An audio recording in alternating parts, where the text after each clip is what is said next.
pole position, we've got Scott Rowe, time yesterday 1:08.8, and alongside him Frank Hare in car number 10, 1:08.81 as the flag is down and they're away, and immediately getting away is Scott Rowe on the inside. Frank Hare on the outside of him now cuts across to the inside, and it'll be Scott Rowe that leads them through the first corner to commence this 5-lap scratch race. Everyone tippy-toeing through auto action turn for the first time. Very slippery conditions here this morning. This is the first race of the very long program at Winton Motor Raceway, and just look at Scott Rowe leading very, very nicely in car 8, the Palm Air Spectre, but he's got his mirrors full of black at the moment, and that black is car number 10, Frank Hare, the man who's very, very experienced in Formula V racing, and he'll be trying to get the lead off Scott Rowe, but Rowe driving particularly well at the moment as they go through Penrite for the first time. Yes, well, certainly Frank Hare would have his windscreen full of spray. Oh, and Scott Rowe goes very wide. Hare tries to get up on the inside, but just didn't have the momentum. That was a half mistake by Scott Rowe, and it almost cost him the lead here on this first lap. With Hare tucked right in behind. Now he pulls out as they come down the straight. Wisely looks for a bit more toe before he makes his move. But coming behind, all three of them popped out. Frank Hare is now out and will go through the corner ahead of Scott Rowe. And that looked like, is it Warwick Anderson or Max Cobb in there behind? Phil. That looks like Warwick Anderson, Tom. There was a very good manoeuvre there by Frank Hare. He had the run onto the back straight and that accelerated young Scott. But Warwick Anderson there starting to look very serious about making a move on Rowe's second position. So let's go back to the leaders. It's Frank Hare leading. He's got a couple of car lengths from Scott Rowe. Warwick Anderson and Max Cobb, the old stager of the Formula V series here at Winton Motor Raceway, a very, very experienced campaigner, always drives particularly well in the wet, and these conditions just will be suiting him down to the ground. There's a car off on the outside. That looks like it might be, we can't quite pick the number up from here. It's very difficult to see across the mist and the murk. It might be Chris Smith, the young driver. There's another car off, and that's car number 61, Paul King. So cars skating off into the scenery in all directions, but none of that's affecting the leader at the moment, and that's Frank Hare. Oh, and look at Max Cobb. Took a very much an inside running. Tried to get on the inside of Warwick Anderson for third place, but couldn't quite pull that manoeuvre off. And now he slipped back behind with Frank Hare still leading in car number 10. Behind him, car number 8, Scott Rowe, and the four of them locked nose to tail as they come down the straight once again for the second lap. We'll watch to see who comes out. It's Scott Rowe that comes out first, and will just slip through on the inside of Frank Hare. He didn't quite get all the way through, and Hare, as a matter of fact, holds his line on the inside, but now Scott Rowe has just enough momentum to carry him through to the lead, and they come on to pit straight again to complete 2 laps with Scott Rowe in car number 8 out in front, but Hare comes again down the inside of the first corner out of pit straight. Just didn't have enough braking momentum to get him through, and Scott Rowe holds on to the lead. A very brave piece of driving on the end of the back straight there by Scott Rowe as he splashed his way through the puddles, hard on the brakes. The little Formula Vs, even in these wet conditions, doing in excess of 150 kilometres an hour down the back straight, and nothing to choose between them. There's a spinner there, car number 45, Kevin Yardley driving the Nimbus, and he'll rejoin at the back of the pack. But still, Scott Rowe leading very, very nicely. This is a great experience for him. Scotty's been competing in Formula V racing now for a number of years, still in his early 20s, and he's got some real veterans of the class behind him. Frank Hare, a man who will admit to being in his late 30s, maybe even early 40s, driving this very, very well-prepared car built by Paul Elliott in Melbourne. This car has won 3 Victorian Championships and 1 National Australian title. But now the man maybe to watch at the back of this leading group is Wayne Honeyman, young Wayne Honeyman, only 20 years old, and starting to... he's past Max Cobb now, so he's moved his way into 4th position, and he'll be looking for Warwick Anderson's 3rd place on the next lap. Yes, and to our leaders, and still Scott Rowe holds on, and Frank Hare is really looking for every which way to get past. Frank, whoops, and we got a spin, just got a flash of Warwick Anderson spinning behind in 3rd place, and that will really split this leading bunch up. Quite a big gap now between the 2 leaders as you see them there, and you can see the gap has really widened out between Max Cobb. It'll be, no, it won't be Max Cobb, it'll be Wayne Honeyman, I think, who's in 3rd place.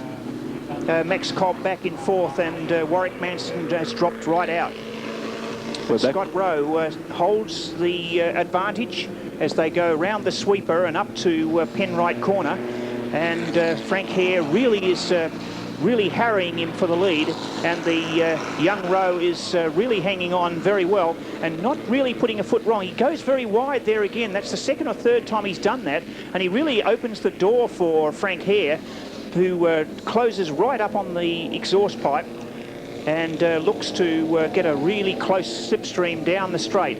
And this is where he's got to be really close, right in under the tail of the leader, so that he can pop out about halfway down, around about now, and see if he can slip through under brakes. But no, too far back. And Scott Rowe holds onto the lead once again. Yeah, Scott Rowe driving a very heady race. The car seems to be handling particularly well. Frank Hare experiencing a little bit of oversteer through the tight bits of the circuit in the wet conditions. But Scott Rowe driving very, very calmly. He had the lead initially. Frank Hare took it off him, and Frank Hare's trying at the moment. Looks for an outside pass around the outside of Auto Action turn, but that's not on. Scott slams the door in his face and runs a little bit wide himself. And here comes Frank Hare up the inside through the puddle. Water sprays up to into his cockpit. And that was a very, very brave piece of driving by Frank Hare, actually braking on the puddle on the inside line.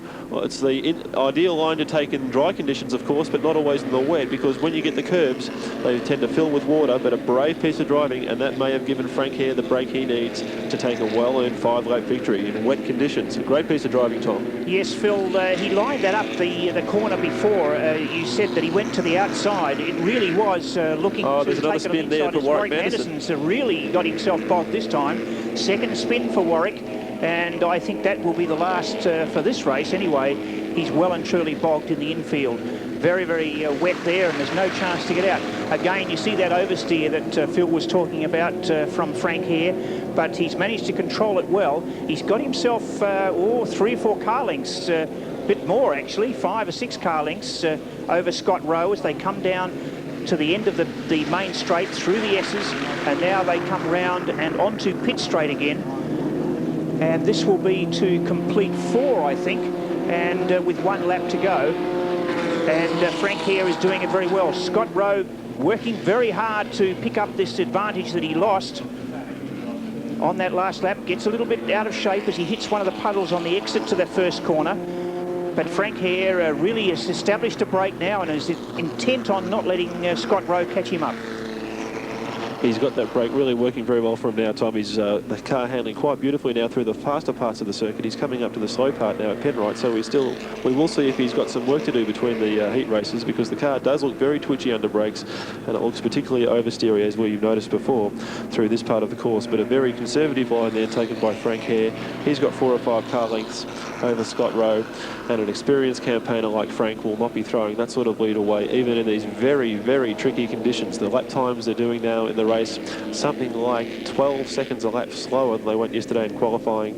So obviously a very slippery surface, but it will be getting faster, and with the other car events on the program coming up, we'll expect to see a dry track for the Formula V race a little bit later in the program.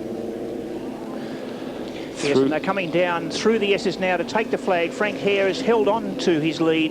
In actual fact, he's probably extended it just by a couple of car lengths. He comes up to take the flag to finish this 5-lap scratch race for Formula V's, the first event on our program. And Frank Hare takes out the race from Scott Rowe, then Max Cobb and Wayne Honeyman should be in 4th place. Ready, boy? Formula V's are forming up on the grid for their 6-lap race, and young Scott Rowe on pole position. You can see him there in the Palm Air car number 8, doing a great job in qualifying yesterday, Tom. Yes, indeed. 1:8.8, and only a smidgen behind him. The car alongside him, as you see there, Frank Hare in car 10, 1:8.81. Back to the second row, we've got car number 6, Max Cobb. Alongside him, Warwick Anderson, and in car number 3. Third row is made up of Wayne Honeyman in car number 9 and Chris Smith in car 20. David Turnbull is missing from the next row, and we've got car 19, Tony Burkett. Bruce Petts is next alongside Grant Shade as they're away, and a great start this time from Frank Hare. He's got in front of Scott Rowe, and this time Hare, who took a couple of laps to get by in the earlier race, has got through at the start and Frank Hare leads the race from Scott Rowe. So let's see if Rowe can turn the tables on Frank Hare and get by him. Third position is being held at the moment by Warwick Anderson and Max Cobb, the old stager car number 6, back there in 4th position. And the front four really starting to break away from their pursuers. Frank Hare still leads. Here's Rowe having a look down the inside now at Penrite, but decides against it and has the door slammed in his face anyway. And Frank Hare will be very, very difficult to lodge from this position. He's a very experienced campaigner. He's won 2 Victorian titles in this car. The Elliott, built in Melbourne by Paul Elliott, and Scott Rowe really being pushed along now by Warwick Anderson. And these two have really been having a lot of fights and a lot of dices throughout 1990, and Anderson may fancy his chances against Frank Hare if he can only get by car number 8, Scott Rowe. Here's Rowe looking for an inside run on Hare, but Hare shuts the door in his face, and once again as they file off the Dunlop back straight into the Racing Car News S's, it's Frank Hare leading from Scott Rowe. Still Wally Anderson in 3rd place, and there's Max Cobb hanging on there in 4th. Yes, I think Scott Rowe came out that time, Phil, to keep Manderson at bay, because Manderson is really putting the pressure on as they come through auto action corner for the 2nd time. And Manderson has had 3 or 4 looks on just this first lap for a way round Scott Rowe. And you can see how this is benefiting the leader, Frank Hare, who's snuck away to about 4 or 5 car lengths in front. And you can see just disappearing out of the side of the picture then, as Scott Rowe tries to keep Warwick Anderson behind. Anderson had a miserable first race earlier in the day where he had 2 spins and finished well back in the field. But so far so good for Warwick Anderson, really pressing for this 2nd place that Scott Rowe is currently holding. Max Cobb still back in 4th place, and then we've got a bit of a gap back to the rest of the field. Warwick, yes, Warwick having a bit of a look there at Scott Rowe. It's interesting to note the cars, even though they look very, very similar. All Formula V's, of course, governed by a very tight set of regulations. The 3 cars up the front are actually very different. The car leading, car 10, Frank Hare. This is an Elliott built in Melbourne by Paul Elliott, as I mentioned before. And we've got a little bit of drizzle now starting to form on the circuit, so we'll have to watch very, very carefully to see what happens to the leading group. As I said, the Elliott built by Paul Elliott, who's actually building a 2nd car. This car was built in 86. He's building a car now. And there's Warwick Anderson off the circuit, car number 3, running very, very wide. He didn't lose a position and managed to get it all back together, but that shows you how slippery the circuit is. And Warwick Anderson, a great save there. Now, there's a car off that looks like Chris Smith off into the, there's mud and there's water and there's all sorts of things down there. Car number 20, it is Chris Smith, doing a great job in his first year in Formula V racing. A little bit of inexperience catching him out. And Someone went behind him, the other side of the track. You can just say, that's Paul King, car number 61, just having a little bit of a rest. And I might just sit here and think about motorsport for a while before I get back into the action. And the rain is actually starting to fall quite steadily now. Very changeable conditions here at Winton Motor Raceway this afternoon. 5 minutes ago we had bright sunshine, and now we're getting rain. Now that's going to play into Frank Hare's hands. He gets very skatey. Sideways.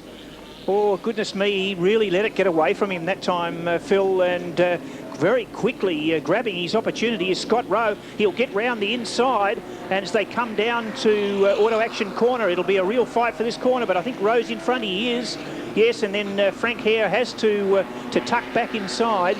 So Warwick Anderson in 3rd place, Max Cobb still there in 4th.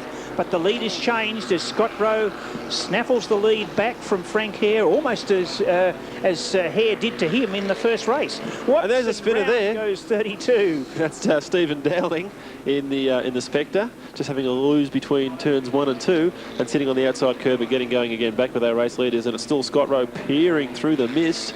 And peering right behind him is Frank Hare. And those two now, there's the 2 pursuers. Warwick Anderson running a little bit wide. Now Max Cobb could be the sleeper in this pack. He's very good, very experienced, and very good in the wet. And let's see if he can get past the 2 leaders. Hare looks up the inside there, and there's been contact, and Scott Rowe has gone around at Castrol, and he's off into the mud. The front 3 go past him once again. Now Frank Hare getting the car very sideways. This dice isn't over yet. Max Cobb could be the man to watch in this dice, Tom. Yes, indeed. Manderson didn't have a very good run in the first race either. He had a couple of spins. Let's see what he can do in what is some pretty steady rain now.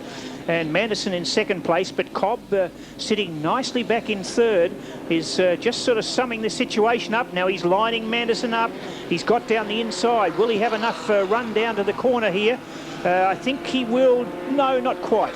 Manderson just had the pace to keep in front of him on that wide line, and Hare out in front really needs to take a good stock of the situation here, just button off just a fraction, because I don't think he'll be under much threat if he can just keep it straight at this point of time. Okay, peering through the gloom once again, through the heavy, steady rain, and there's car number 3, Warwick Anderson, in second place, trying grimly to get on terms of Frank Hare, but the gap looks a little bit too big with only 1.5 laps to go. Max Cobb closes under brakes in third position. The Spectre handles very, very nicely in the wet. And Max Cobb, as I said, a man who would probably admit to being 50 and then some. He's been with Formula V racing since its inception in Victoria some 25 years ago. But Frank Hare, car number 10, doing a very, very nice job. The car much smoother onto the back straight that time. Now look at the dice behind him. Manderson's on the outside. This could be Cobb's chance to get down the inside and outbrake him into the Racing Car News S's. Let's see who's got the most horsepower of these 40 horsepower 1200cc Volkswagen engines. Here comes Cobb looking down the inside. There's been a touch, and Manderson goes around and Cobb goes with him off the circuit. So the original 4 cars we had dicing for the lead, 3 of them have spun, and Frank Hare has been handed a very, very handy lead. Warwick Anderson just wiping the visor and thinking, well, maybe that wasn't such a great idea, but Frank Hare must be laughing all the way to the bank now. Car number 10's got an enormous lead. Yes, Frank Hare begins his last lap, and there's the second place man, Max Cobb, but he now really has the pressure on him from Wayne Honeyman in car number 9. And there's Scott coming Rowe. Back is Scott Rowe. So really a race of changing fortunes, but I think Frank Hare can almost say that this is his race. Cobb in second place, Honeyman third, and Scott Rowe in fourth. That's as we see them at the moment. As the cars you see now is car number 6, Max Cobb. He's in second place, goes up to Penrite corner rather, and there's Honeyman really with a bit between his teeth. He can see second place here if he can only get past Cobb. And they head through the fishhooks up to Castrol corner. There's our leader coming out onto the straight, and you can be able to see the gap between first and second. There's Cobb in second. Whoa, and Honeyman goes off wide, right off the circuit, and that's put Scott Rowe back into third place, believe it or not. He wouldn't have expected to get there probably when he went off. I was going to say Honeyman's a very aggressive driver. Don't take your eyes off him, but Frank Hare has really got this one buttoned down and sewn up and everything else you can think of. Frank Hare takes out the 6-lap Formula V scratch race here at Winton in diabolical conditions. A great drive from him. He was the only one of the 4 leaders not to make a mistake and have a little bit of a spin. Second place, Max Cobb, who recovered from the earlier moment with Warwick Anderson. And in third place, the early race leader, Scott Rowe, car number 8, ahead of Wayne Honeyman and Tony Bouquet. 6 laps of very exciting Formula V action at Winton Motor Raceway. Conditions that we saw in the earlier Formula V race today. Yes, very sloppy for the earlier condition. It may even rain during this lap, this race rather, but for the moment it's dry, and Scott Rowe on the front pole position, car number 8, car number 10, Frank Hare alongside him, and in the second row, Warwick Anderson and Max Cobb. Those 4 have put on a great show for us all through today's racing. They're going to do it again, I'm sure, as the red light, the green light goes on, and away together go the front row. The 2 of them run down almost wheel to the first corner. It will be Scott Rowe, only because he's on the inside from pole position, who takes the lead for the first time. Yes, I think he bluffed Frank Hare out of that corner. Nothing between these 2 cars in qualifying. 1 minute 8.8, 1 minute 8.81 between the 2 front row sitters. And look at Warwick Anderson having a look at Frank Hare, looking to get past him. He had a spin in the earlier event, and he'll be looking to get past his nemesis, his adversary, his mate also. But young Scott Rowe doing a great job, only in his early 20s, and he'll be out to make it 2 out of 2, because if you look at the name on the side of the car, on the side of car 8 rather, that's Palm Air, and that's the business that's owned by John Blanchard, who won the Formula Ford race a little bit earlier. Scott works for John, and will be able to make it a team effort. Here comes Frank Hare trying to make sure he's not going to get a party tonight. And here's Warwick Anderson now. So 3 cars almost side by side as they go down the back straight for the first time. Formula V's all over the place. My God, they're not racing lines, Tom. No, very defensive lines down the straight for the first time. Max Cobb joining in that in car number 6. And Wayne Honeyman. Looks like Wayne Honeyman that's made it 5 cars at the front there. Yes, that certainly is what it is. 5 cars nose to tail as they go across the line to complete 1 lap. Here comes Manderson looking for a run on the outside of Frank Hare. There's no way through there. Max Cobb trying to make sure he pays for that manoeuvre. And the clouds are really rolling over now, but Scott Rowe making every poster winner well out in front. Frank Hare has lost it in the hugest possible way. Oh dear. That car will need a big bath after that. The nose cone's gone. It's full of mud. It's full of grit and water and God knows what. I'd almost say it's radiator steam coming out of the cockpit, but that's not a radiator because it's a Formula V. They're air-cooled. This one's water-cooled, though. It's just been water-cooled, and so is Frank Hare, and I think he'll be a bit steamed up about that. There's the replay, and you can see the nose cone flying past the 100-yard marker, and Frank Hare's a passenger saying, I don't know what happened. I just got here, mate. Mud flying all over the place. The Black Elliot needs a bath after the end of this race.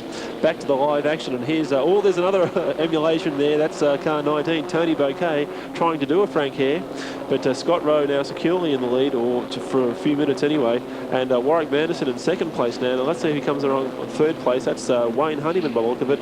And one car coming in to retire looks like number 35, Grant Shade in the Spectre.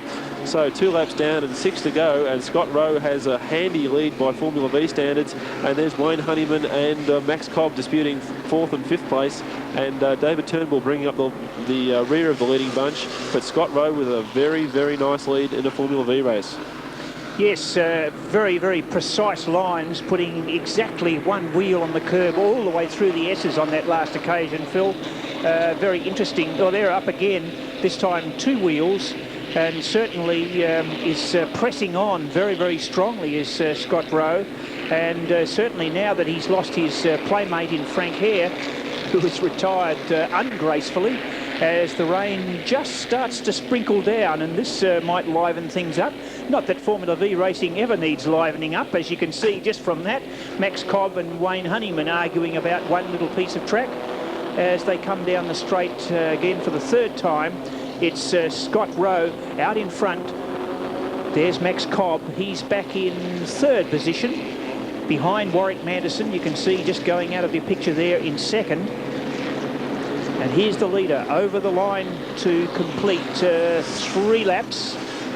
And the lap time is taking a bit of a dive with the slippery surface, and here's a great dice, David Turnbull and Chris Smith. Almost contact between the two. Chris Smith having a very fraught first year in Formula V rather. You can see the P plate on the back of his car, and he's got Tony Bouquet right behind him, and a very, very impressive young driver, Chris Smith. I've only just seen him on those circuits at Winton here this year, and he really is doing a great job. This car built by Andy Fisher, who's now out of Formula V competition, a Kingfisher, seemingly identical to the cars around him, but they're completely different manufacturers. Well, they're not completely different. They're based on the same formula, of course. That's David Turnbull Scorpion in front of him, and Tony Bouquet Spectre trying to go around the outside. So 3 similar cars, all made in different locations. The Scorpion made by Keith Poole in South Australia, Chris Smith's car built in Melbourne, as is Bouquet Spectre. So these are the dice for the minor placings. Back to our leader, Scott Rowe. Yes, there's Rowe just going out of the main straight through the S's again. That precise method sticks one wheel over the curbs, both sides, all 3 parts of the S's, and then on the exit to the S's just for good measure. There's Manderson, followed by Cobb, and Wayne Honeyman right in behind him. David Turnbull brings up the next group. Formula V, of course, a great training ground for young drivers. Some people say no one worthwhile ever comes out of Formula V racing, and I guess that's true if you don't count Larry Perkins or John Smith, or for that matter Keke Rosberg or Nicky Lauda. A great training ground, not a lot of horsepower in these cars, so it teaches you a great deal about smoothness, economy of line and racecraft. Slipstreaming is all important in Formula V racing, not so much here at Winton Motor Raceway where there are relatively short straights, but when they get on some of the fastest circuits, for instance Phillip Island, slipstreaming comes right into the game, and these races for Formula Vs, it's not unusual to see 6 or 8 cars go down to the finish line covered by not even a blanket, a doona. There's second place man, car number 3, Warwick Anderson, right behind him, Wayne Honeyman. Look at the leader, he's really scooted away at the moment. A very, very impressive drive by Scott Rowe, and who's to say that he's not going to be the next man to step out of Formula V into greater success in higher categories. Yes, Wayne Honeyman has got up to 3rd ahead of Max Cobb, and that's sort of a battle that hasn't yet been resolved. Cobb certainly won't let Honeyman get away with that one for too long. The 3 of them still together. Warwick Anderson is starting to take some defensive lines to hold on to his position as Honeyman ranges up on the back of his car. And this should be quite an entertaining little dice between these 3 over the next couple of laps. Yeah, it's an interesting contrast. Warwick Anderson will, I guess, admit to being over 21. He's He's a family man, of course, married with children. Wayne Honeyman, 21 behind him. And giving him a bit of a tap there. Take that, Wal. Bit of a nose cone job there in the Elfin Crusader. This car built in South Australia by Tony Edmondson, who was previously connected, of course, with the Elfin concern. And the original new generation Elfin, which is ahead of him, was built by Gary Cooper back in about 1976. And everyone has driven this car. It really has been around the traps, and still, as you can see, very, very competitive. Paul Elliott has won races in this car. Max Bonney has, and Warwick Anderson has won on numerous occasions as well. Here comes Max Cobb looking for a way down the inside, and he almost gets his nose taken off by Honeyman as he chops across onto the line. And they're coming through the Racing Car News S's at the moment. Max Cobb looking for a way through, heading up across the stripe to complete their 6th lap. 2 to go at the end of this one for our race leader, Scott Rowe. Yes, and look at this battle for second place. Great stuff. Good Formula V racing at its best here, with Warwick Anderson just in second place ahead of Wayne Honeyman, and really having to look to his laurels now. He doesn't have to bother about what's going on in front of him as Honeyman ranges up on the outside of him, but has to tuck back inside as they range up to the sweeper. Round the sweeper they go, and now they'll have to very quickly switch back to take the run up to Penrite, which is, of course, a right-handed corner, the sweeper being a long, slow, well, it comes round slowly, but it's a very quick left-handed sweeping bend. Yeah, something like 150 kilometres an hour, even in these 40 horsepower, 1200cc Volkswagen-powered air-cooled Formula Vs. Of course, based very much on Volkswagen mechanicals. You can see the front ends of the cars there, straight out of a Volksy. And a 4-speed box, of course, and very reliable and very inexpensive motor racing. And in these days, the 1990s, that's what these young guys are looking for. Honeyman forcing Cobb to go the long way around now. Will Max be able to make it through? No, he doesn't even make it onto the circuit. Oh dear, through the puddles, off the escape road. I think I'll get back into it now. So coming across the stripe now to complete their 7th lap and go on to their 8th. That's Scott Rowe. Look at the enormous lead he's got. It's something like 100 metres now over Warwick Anderson, and Wayne Honeyman definitely hasn't finished with this fight for second place. Let's see if Car 9 can get through and steal a place off Wally. Yes, well, they're on to their last lap now, and so Honeyman has to make his move now. Max Cobb, with that slight off, has lost his chance to join him with this battle, but Manderson still has to deal with Honeyman as they come into the sweeper once again. This is the last time round, the last chance to try for an inside pass at Penrite. Let's see if Honeyman can pull it off. He's going for it right up the inside, but Manderson saw him coming, just moved over just sufficiently to bluff Honeyman out of that one. Now they'll come around the tight part up the top of the circuit. They come up to Castrol, and then we'll get into the last run down the straight with perhaps a chance to take under brakes at the end of the straight. We'll see what happens as there's the leader, Scott Rowe, wearing the colours of Leighton House, Tom, so it's been a very successful weekend for them so far. And here's this dice for second place between Manderson and Honeyman. The checkered flag is being unfurled at the moment, and who's going to get to the line first? There it is, and it's going to be Scott Rowe in first place, and let's see who comes across the line in second. There's this great dice, but let's take Scott Rowe, a very jubilant victory, his first round of the first victory in the Victorian Point Score Series. Second place to Warwick Anderson, hand in the air. Wayne Honeyman, a great drive from him, and Max Cobb, an uncharacteristic mistake on the second to last lap, but he managed to save the car, get it back onto the tarmac, and come across the line in fourth place. A fascinating race that started off with the sun shining and ended up with the rain falling. Typical Formula V action at Winton Motor Raceway.